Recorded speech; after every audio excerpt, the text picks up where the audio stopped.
Hello friends, నేను మీ TKR sports Telugu channel.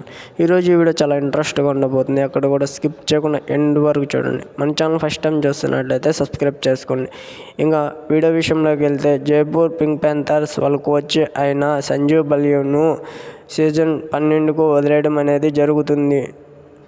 Sanjeev బలియూన్ కంటిన్యూగా 3 season ప్లేఆఫ్స్కి తీసుకుని వెళ్ళి ఒక సీజన్ కప్పు అందించాడు. అయినా కూడా జైపూర్ పింక్ ప్యాంథర్స్ వాళ్ళ కోచ్ను వదులుకోవడం నాకేమాత్రం ఇష్టం లేదు. ఎందుకంటే సంజీవ్ బలియూ కంటిన్యూగా 3 సార్లు వాళ్ళ టీంను ప్లేఆఫ్స్కి తీసుకుని జరిగింది. అదేవిధంగా 5 రోజులు 10 రోజుల గ్యాప్లో 3 టీంల కోచ్లను వాళ్ళు తొలగించడం అనేది జరిగింది.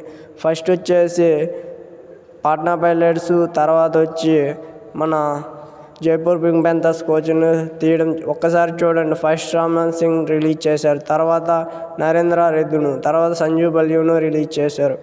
ఇలా ఒకరి తర్వాత ఒకరిను పీకేఎల్లో రిలీజ్ చేయడం అనేది జరిగింది. తర్వాత వచ్చే సీజన్లో వీళ్ళు ఏ టీం కొంటే బాగుంటుంది, వాళ్ళు ఏ టీం పక్క ఉంటే బాగుంటుందో మీరు నాకు కామెంట్ రూపంలో తెలియచేయండి. మీకు ఇష్టమైన కోచ్ ఎవరు, మీకు ఏ ప్లేయర్ అంటే ఇష్టమో నాకు తెలియచేయండి కామెంట్ రూపంలో. నేను తప్పకుండా అందరికీ రిప్లై ఇస్తాను. Thank you to all. అంతే ఫ్రెండ్స్, ఈరోజు ఈ video. Thank you to all.